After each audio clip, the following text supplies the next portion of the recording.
Hawkeyes, part of the Locked On Podcast Network, your team every day.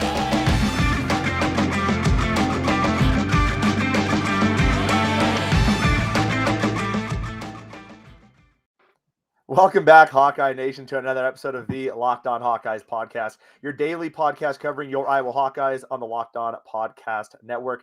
As always, I am your host, Andrew Wade. If you are watching our YouTube channel, you are seeing that we are joined by a special guest, Jonathan Schaeffer of Local 5, Channel 5, WOI in Iowa. He's down in Orlando right now covering both the Cyclones and the Iowa Hawkeyes. He also joined us a couple weeks ago to talk about Xavier, which is a lot of fun. We talked a lot about Des Moines recruiting, which was a huge hit with our listener base. We definitely appreciate that. And we're going to talk about all the Iowa Hawkeye stuff because the game is tomorrow. We've been waiting for this for a month. It feels like it's been forever after that disastrous loss to Michigan, which is just really rough. Before we get to all of that, though, I want to thank you all for making the Locked On Hawkeyes podcast your first listen every single day. You can find the Locked On Hawkeyes podcast for free wherever you get podcasts at by searching Locked On Hawkeyes podcasting and on YouTube. And also, this episode is brought to you by NetSuite. NetSuite is the #1 cloud financial system to power your growth. Head over to netsuite.com/LockedOnNCAA for special end-of-year financing on the #1 financial system for growing businesses. All right, Jonathan, we've already restarted once because I couldn't figure out how to do an introduction, but we are here. The Citrus Bowl is tomorrow. But first, before we get to all of that, how are you doing in that hot and humid Florida climate? You know, I'm out of my element up here. I'm an upper Midwest guy, dial up 20s and teens this time of year, and I'm perfect. You get me down to here, and well, I haven't stopped sweating since I got off the plane on Monday. So it's been a battle through the heat, but you know what? I'll take it. It's not the worst thing in the world, but some good football along the way too. Yeah, it could be worse situation. Actually, it's funny you say that because in Denver right now, we had like 19-degree temperatures yesterday, and I went to the gym in athletic shorts and a t-shirt, and I walked in and they're like, "Are you insane? Are you a lunatic?" And I was like, "I'm from Iowa. Like, does that count for anything? Like, I'm used to. I can survive anything for 5-10 minutes in cold weather. That's not a huge deal. I'm just kind of used to it. So it seems like that's kind of your case as well." Yeah, absolutely. I was one of those kids in high school that you park half mile away from the school, and then you'd wear the shorts and the hoodie, and you're good. So shorts in the winter was never a weird thing to me. I'd rock shorts right now back in Des Moines. Yeah, I get you, man. It must be an Iowa thing, a Midwestern kid thing. I'm like, yes, same exact thing. I totally understand that. So you're down here though. You're covering the Cyclones and Iowa. This is not a Cyclone podcast. I will say, out of most people that are listening to the show, I'm probably more appreciative of the Cyclones. I do want the state of Iowa to do well. I want them to do worse than Iowa, but I want the Cyclones to do well ultimately. But yesterday was kind of a bad showing. They lose to Clemson. Clemson having a very down year, but still kind of generally controlled that game. Any thoughts on that game before we get into the Iowa game? Yeah, really quick. I mean, it's crazy to say Clemson's having a down year with 10 wins now, but it's interesting to see. I thought, Iowa State competed the best they could. Matt Campbell really summed it up. You lose Mike Rose, you don't have Breece Hall, you don't have Isheem Young, playing with a lot of guys that are more built for their future than they are in this moment. And so they hung tough. Neither offense was very impressive, to be quite honest. Neither of them could stretch the field, and I think that's just kind of the nature of both of those defenses, really better and very stout. So a lot of respect for what Clemson does. I think Iowa State's got a bright future with some of those pieces like Galen Knoll. You got a guy in Bo Freiler at safety who showed up big time yesterday too. And so it's a testament to the job Matt Campbell's done in his recruiting trails. Certainly not the way that senior class wants to go out, but nonetheless, still, you played Clemson, you played Notre Dame 2 years ago, and you played Oregon. Pretty big name programs for Iowa State to be facing off against in bowl games the last 3 years. Yeah, I mean, a decade ago, that would not have been thought of. So, I mean, you have to respect what Matt Campbell has done with that program, even if, they didn't have the season they wanted to. Still a tough team, nevertheless. Shout out to Brock Purdy. I thought Brock Purdy has been an amazing quarterback throughout his tenure. A terrible way to end your career as a Cyclone. I mean, just I cannot imagine that being your last play of college football. Is you are scrambling for a first down. You get a first down. You have room to potentially run even more. You fumble and recover behind the line of scrimmage. I mean, just a terrible way to go. But really, I mean, really awesome credit to what Matt Campbell has been able to do, making Iowa State relevant to this point. I had two questions from things I saw on Twitter for you. Do you have any issues with Iowa fans going to an Iowa State game and wearing Iowa shirts? It doesn't bother me at all, but seemingly it pisses some people off. There's always one in the crowd. I gotta say, there's always a Hawkeye at a Cyclones game, and I'm gonna tell you now, there's gonna be Cyclones at the Hawkeyes game on Saturday. It's just how it goes. I don't have a problem with it. Maybe don't just be as boisterous as some of them might be, but it's all good nature fun. We're all Iowans at heart, and most of the Iowa fans I know that go to the Iowa State games actually root for the Cyclones in those situations. They just want to rep the Hawkeyes. Yeah, and that's how I would be. I don't know if I'd go as far as wearing an Iowa shirt. I might just wear like an all black shirt, right? There you go. Like one time I went to a Wisconsin game versus Nebraska when I was living in Madison, and I just wore a red shirt. I didn't wear anything with like names on it. I couldn't get to that point, but right. I had to at least pretend like I was there in the crowd. But yeah, Iowans typically are supportive of Iowans. I think on Twitter we see the 5% of people who are just not maybe they can do whatever they want behind a screen. So here we are. Exactly. A little bit ridiculous. Well, let's talk about the Citrus Bowl though. Iowa getting to play Kentucky. Quite an interesting matchup. I feel like Kentucky has a lot of speed. They can be very explosive on offense. Defensively, their pass rush is very good. So let's maybe start there. There were some concerns from the Kentucky side that Josh Pascal might be injured, might be out. It sounds like he was at practice yesterday. Have you heard anything on that at all? Haven't heard a ton on that yet. We didn't get a chance to get over to the media or the press availability with the coordinators yesterday, but I think we'll find out more from Coach Stoops tomorrow on his status with the coaches' press conference Friday morning. And Kirk Ferentz obviously will give an update on any injury reports with them too. But I think, if he can't go, that's a game changer in a lot of ways. So it'll be interesting. But I mean, yeah, you're right. This is a really good Kentucky team. Got to remember they opened the season with 6 straight wins, then went on that little skid against some of the SEC's better teams out there. UGA, obviously the big one, but a Kentucky team that Coach Stoops has them really rolling right now. And so I think you should be afraid of them, especially if you are Iowa and you haven't really been able to move the ball the last handful of games. It is concerning. And when you look at Iowa not being able to move the ball, there's a couple interesting quotes that kind of came out this past week. Brian Ferentz, I think, has made note of the fact that they're looking at changes going into next offseason. What a weird thing to say right before the bowl game, and also saying that basically we're just going to commit to doing what we've always been doing before the bowl game, and then we're going to make changes next year. I'm really curious. What are your thoughts on what changes they possibly could be making? I mean, I think when people get upset at Brian Ferentz, it's probably slightly inappropriate because this is ultimately Kirk Ferentz's team. Yeah, right? Brian Ferentz called the plays, but this is Kirk Ferentz's offense. Right. What do you think they're going to do though?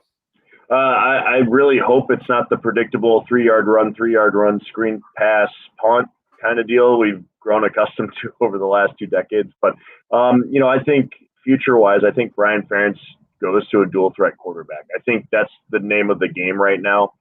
You realize the dynamic offenses in the Big Ten even are dual threats. Gone are the days of loading up with 2 tight ends, a fullback and a running back. Not saying a fullback doesn't have a place, but it's got to be different. You got to get into the RPO game a little bit more. I think that's where, Brock Purdy was able to thrive with Iowa State, was that RPO.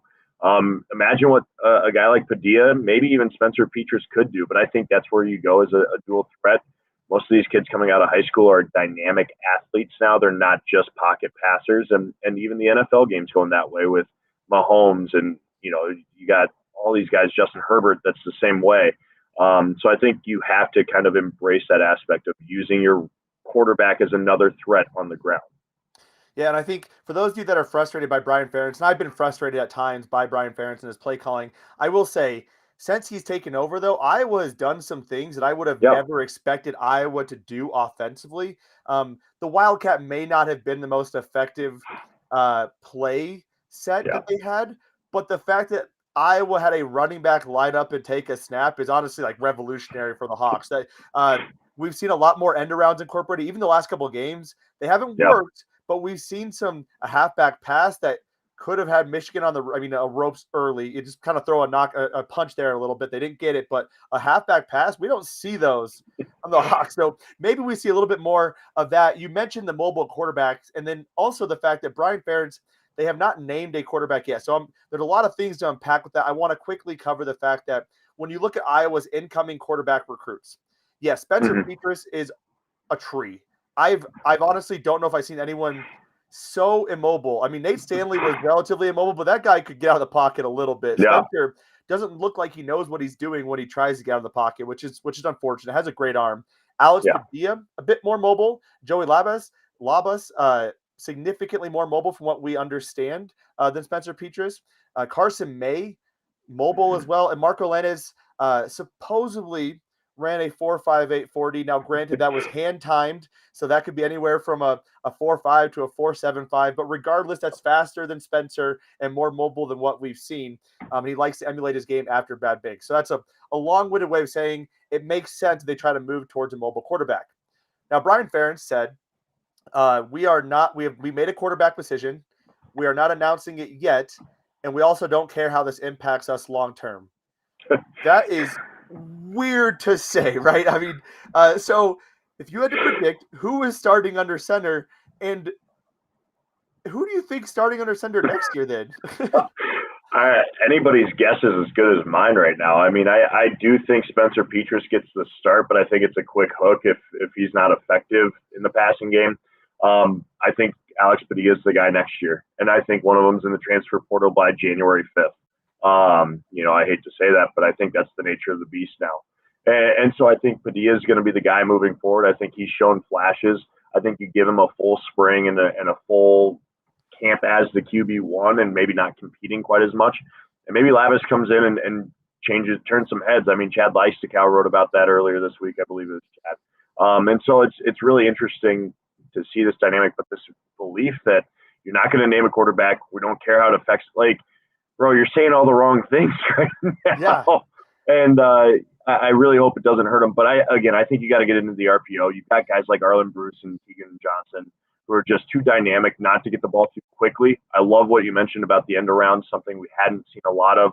You saw a little bit with Amir Smith-Marset dating back to the Holiday Bowl in 2019. Mm-hmm. And it's this realization that we got to get the ball faster to our dynamic playmakers. And this game, you've got to do the same. I think Gavin Williams can be a good running back, and I think Ivory Kelly-Martin can be too. But are they a Tyler Goodson dynamic? Probably not yet. So who is it? Arlen Bruce, Keegan Johnson. I look forward to seeing what Brody Breck does next year too. I mean, you're going to have some length and size. Yeah, it's going to be really interesting. But yeah, you're absolutely right. I mean, what Brian Ferentz, just kind of saying all the wrong things. I don't know why you don't name a quarterback. He says we're not going to name. We already know who the quarterback is. We're not going to say it out loud. But it also doesn't impact the game plan. And even Kentucky's defensive coordinator was like, it really doesn't change how we're game planning. Alex Padilla is able to get out of the pocket, but we haven't seen him really run a ton to the point where you have to be worried about it like a Will Levis. I would agree, though. I would be shocked if we see both Spencer and Alex coming back next year. I would be just truly flabbergasted. I know Kirk has been trying to play that down a lot, but it's the nature of the game. You cannot have a 13, 14 game starter and a kid who is a 2 or 3 game starter who, in my opinion, even if he's neck and neck with Spencer, seemingly gets the shaft on what the calls are. One of those guys is probably going to go. I do think it's interesting, and I want to get your thoughts on this. There's a lot of Iowa fans out there who are very either pro Spencer or pro Alex, and the arguments, when you use statistics, arguments are always flawed in whatever direction you want to use them in. Yeah. With Alex, I don't feel like people are giving him the benefit of the doubt in terms of games played. He's at the exact same point Spencer was last year. And 3 games in, everyone's like, but he's only played 3 games. Give him a full season. Give him 6 games. Give him 8 games. With Alex, they're like, we've seen him play 3 games. It's all been bad. I'm like, I don't what? So any thoughts on that? It seems weird to kind of jump the gun on that. Well, again, I mean, you're dealing with 18 to 22-year-old kids, as coaches will say, and it shakes some of their ego or some of their confidence. And so if you're an Alex Padilla and you're like, all right, I'm getting the start because Spencer's not good to go, and then all of a sudden, and you think you play a pretty solid game, and then like, well, Spencer's our guy, and it's like, well, what do I have to do then to break through this? Like, he's going to lack confidence, and it's going to shake him a little bit. And again, if you're working out with the 2s instead of the 1s, your timing's going to look different. All of that chemistry is very different, and so. I think that's where you maybe see Alex Padilla has the leg up with some of those freshman guys versus some of the, Reganis of the world or Charlie Jones of the world where, Spencer's probably got a little bit more of that with the Laportas and whatnot because he's working out with them on a daily basis. So if you give Alex Padilla those same reps, I think in time, he has a little bit more zip on the ball. I think he's better in those short, quick routes. We haven't seen him unload one or uncork one accurately, but I mean, I can't imagine it's any worse than what we saw with Nate Stanley over the years with deep passes. Yeah. So, I mean, I don't know what's holding this Iowa staff back. Yeah, it's so bizarre to me. So kind of changing a little bit of directions. The offensive line. I want to talk about a second string guy. So the offensive line, we're going to go into it basically the same offensive line we've had. Although I saw that Cody was the guard for the number one or the ones. Is Kyler Schott okay? I haven't heard anything about Kyler Schott. There's been no information. Is he healthy and fine? I haven't heard anything, so again, we'll kind of find out more of that. These coaches play stuff so close to their chest right now, especially with the COVID world. So I'm sorry, I don't really have a ton of insight on what's going to happen with that offensive line and Schott, but I'd assume if he's healthy enough to go, he's going to give it a go. But I mean, here we go. Iowa depth at line. We'll find out what it's about. This has probably been the worst year as far as that goes for the Hawkeyes, and so that'd be a concern if he's not. Yeah, and I think the other person I want to talk about is Davikoff, a guy who is practicing with the twos right now. And you look at, as you kind of talked about, one of the worst offensive lines we've seen in Iowa for a long time. We've seen Jack Plum get 2 years of starter reps, and I have not been impressed. Nick DeYoung has not been impressive. I think Mason Richmond has had enough impressive moments, and given his age, to say you go forward with him as the left tackle. Could we see David? I mean, I think probably David Davikoff would be the right tackle going into next year after spring ball. What are your thoughts on that? Yeah, I'd have to agree. You got to remember he didn't have a high school season his senior year, and so that probably set him back coming in. You know, you don't get those reps, you don't get that growth, and you're doing a lot of catching up. And so I think right now would be a good time to see where he's at. I definitely get him some reps this week against Kentucky. I don't see anything wrong with it. It's not going to be much of a drop off, if any, from what we've seen from that offensive line on that side of the ball. And so I think, you know, he should be the front runner next year. He's one of those highly touted guys on that line that came in. And sometimes you just need those freshmen to thicken up a little bit, get a little bit stronger, and get used to you're dealing with dudes on the defensive side of the ball now, unlike what you had probably in high school week in and week out. Yeah, it'll be really interesting. I mean, this is a pretty weak offensive line. Tyler Linderbaum, I would be just so shocked to see him return. I know he loves the Hawks, but there's just no. You have so much money on the table. You have to take it. He's gotten his degree. You got to go. You got to go get it. But outside of him, this offensive line could be pretty stout in 2 years. When you're looking at a Mason Richmond, who would be a redshirt junior at the time, Connor Colby would be a true junior, David Davikoff would be a redshirt sophomore. That's pretty darn impressive for an offensive line. So definitely some hope there in the future. On the note of opt-outs and guys going to the NFL, have you heard anything else about – it sounds like Riley Moss probably going to the NFL. Charlie Jones is someone that we're all kind of waiting on pins and needles about. Yeah. Any word on any of that from the guys down in Orlando? You know, just talking with some of the ties, I think Riley Moss has gone after this year for sure. Charlie Jones hasn't led us one way or the other, so we'll see. I think, you know, they do a good job of focusing on the bowl game, getting through it. They want to enjoy this last week, and then they'll worry about the next level and what's calling their name for next year. I think the other interesting one will be Jack Kerner. You know, I think Kerner's got with X coming in next year, you're going to have some competition there regardless of seniority. And Kerner certainly earned the right for that, but I also think he's turned some heads at what he's capable of as a walk-on and what he can build into. So we'll see what shakes out. I don't see Jack Kerner coming back next year. I think he should be moving on from what I've talked to him about, but you never know with these guys. They might want one more go at it, you know, might want to be doctors. Who knows? Yeah. Jack's always been an interesting one for me. I've honestly just kind of assumed he's gone. I mean, he went out for senior day. He's played several years. To me, it's one of those, what more can you accomplish and show on film and tape? And it has to go back to like it, unless you just really want to be a Hawkeye. I think Tyler Linderbaum saying, what more can you show? Riley Moss was kind of an interesting one until he said, I'm leading NFL. My leg's 100% healthy. And I was like, oh, okay, well, I am not a doctor. I don't know how these things work, but if you feel 100% healthy and you can run, then that negates any concern I had about you going pro. So definitely interesting there. What are your thoughts on this game, and how do you handle like a Wan'Dale Robinson? I mean, we've seen him play at Nebraska. We've seen Will Levis scramble. What's Iowa going to do differently that, you know, maybe they didn't do against David Bell? Great question. Let's hope that they maybe put somebody deeper over the top. I just think this safety group cannot afford to be burned the way they were all week, and you're probably looking at a couple double teams, that kind of stuff. But Iowa's a bit stubborn on defense too. They sit there and say, we're going to do what we do. Good luck beating us. And well, David Bell beat them how many times? And so I think, they've seen Will Levis. They know what Will Levis is, Penn State years. And so they've got enough on him. I just think it's on that front four to make him uncomfortable. Like that's the whole thing. Purdue had time to throw the ball all day in that game, and there just was no pressure. And that's been so atypical of Iowa over these years. And so I really hope that if they can apply pressure, I think you throw off the timing on a lot of that stuff. But you got to keep safeties a little bit higher. That's the big thing. You can't have Merriweather getting beat on a weak side or Jack, underneath on that coverage. It's just not going to work. So you got to read eyes better and really take care of your top half.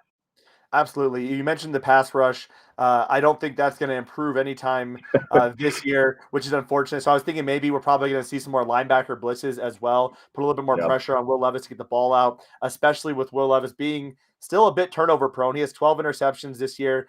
Could be an opportunity for Iowa to thrive in that scenario. Kayvon Merriweather, I heard hurt his hand earlier in the week, but it seems like he's healthy. I mean, he's been on Twitter at Top Golf and hitting golf. I cannot imagine he's injured and doing that.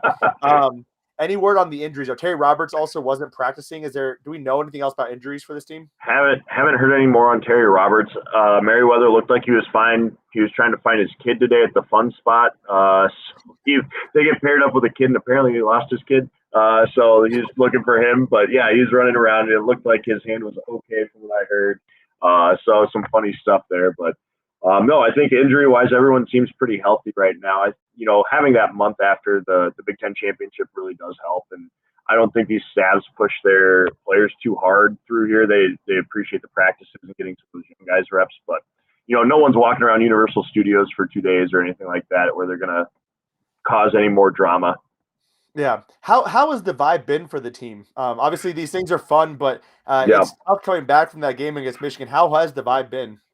I mean, pretty lighthearted from what I've seen. The team seems ready to go, eager for another game. I think they all embrace the fact that they get this game added to the docket. It's a long season, but a little bit of a payoff being down here in Florida. You got guys from this area who are going to embrace that too. And so I think, it's been pretty easy going, pretty excited for the opportunity. And Kirk Ferentz is excited to go up against Mark Stoops, who, I mean, in all rights, could be the next coach of the Iowa Hawkeyes someday if you really look at who's out there. Yeah, I've actually talked about that several times, that Mark Stoops, a little bit younger, kind of depends on what direction you want to go, but what a nice transition. You see what his brother Bob is doing at Oklahoma with one game. Just the Stoops brothers are just awesome. It'd be really cool to see them ultimately come back to Iowa. I would not like to see Brett Bielema come back to Iowa, but, some other Hawkeye legacies for sure. I don't know if it'd go over well jumping Illinois to Iowa. We might have to put up a wall on that border of the Mississippi there. So. Oh, I think people would riot. It'd be bad, man. You go from Wisconsin, Illinois, and then you come to Iowa. It just feels a little treacherous there. Yeah. Any last things you want to call out about this upcoming game when people are listening to this tomorrow? Yeah, I think I think Iowa. This is going to be one of those where take the under. I know this isn't a betting pod, but I mean this one. You talk about it though. Yeah, I know it screams under right now, doesn't it? Like 44 points just seems like this defense is probably going to come up with a couple of interceptions. Iowa's been stagnant offensively, but really watch these young freshman wide receivers. I think this is going to be a chance for them to shine a little bit. I think you're going to get a glimpse into the future of what they are truly capable of. And I think you've got to look at Brian Ferentz with a critical eye this week. You can't be in the same rhythm constantly, but I hope he gets creative just in the slightest bit to give us an inkling of what could be coming. Yeah, I mean, we've seen him. And that was, I think, what's frustrating when the Big Ten championship game. I thought Brian Ferentz does show up in some of those big bowl games, like against, I think about back to the Holiday Bowl versus USC. I mean, the stuff they were pulling out, I was like, this is pretty impressive, buddy. Yeah. All right, you do you. Michigan, I mean, the play calling was on fire. The scripted plays were just to perfection. Where Iowa gets hurt at is when those scripted plays don't result in touchdowns. they look good, they don't result in touchdowns, and then the other teams figure out what's going on, and Iowa doesn't have a lead yet, and then Iowa now is in a tough spot because, that's what Michigan did against them the first time. But it would be interesting to see how Brian Ferentz comes out in this game. I would love to see them get Arlen Bruce and Keegan Johnson a bit more involved, even more so. I think Arlen Bruce would be a dynamic back in the backfield as well. If you do some sort of weird, some sort of like, not triple option, but a wing T type option with Arlen Bruce back there. He's thrown the ball before too, so it'll be interesting to see some interesting trickery come up there. What is your prediction then for the score? Give me like a 20-17 final. I think you're going to get a few field goals in it. Shoot, I said it with the Iowa State game yesterday. I might say it with Kentucky. This could be like a 15-12, 8 field goal kind of game. I don't know that there's going to be a ton of offensive touchdowns. So give me 20-17. I think the Hawkeyes do win this one. I think it's close, but I think they win it. Yeah, I actually predicted 21-17 yesterday. So we are right on the same page. I love it. I think Iowa's defense will be able to shut down Kentucky after Kentucky scores a touchdown on the first drive, which I'm already just going to call it. They're going to probably score the very first drive, and then Iowa's going to buckle up and not allow hardly anything else the rest of the game. Jonathan, It's been a blast talking to you the last couple of weeks. Where can folks find you at? Keep following me on Twitter at J Schaeffer J_Schaeffer WOI. That's my hotspot there. And, working on a lot of fun stuff. We'll have you covered on weareiowa.com too the rest of the week. We've got an hour-long special that'll be airing on our website too, leading up to the game on Saturday. So we'll recap the week that was, talk about this matchup. Colin Cahill's out here, my weekend sports anchor. He's been following the Hawkeyes just as hard, so we've got a lot of great insight and some things up our sleeves for you. Love, man. Super excited. I'll be checking that out on Saturday. Have a fantastic time in Florida, man. It is hopefully not going to kill you too much with the heat and the humidity. It should be a good game, though, on Saturday, and definitely enjoy your travel back to Orlando. Back from Orlando with all the New Year's travel. That'll be terrible. That will do it for our show today, though. I do appreciate you all tuning into today's episode of the Locked On Hawkeyes podcast. As Jonathan was saying, he gave you some betting advice on the Iowa Hawkeyes versus Kentucky game. I already gave you some of that similar advice yesterday. If you want more advice, check out the Locked On Bets podcast hosted by your boy Q and handicapping expert Lee Sterling of Paramount Sports. They drop 3 to 4 games you can bet on at BetOnline.ag. And that'll do it for our show today. Have a fantastic Friday, an even better weekend, a safe New Year, and as always, Hawkeye Nation, let's go Hawks.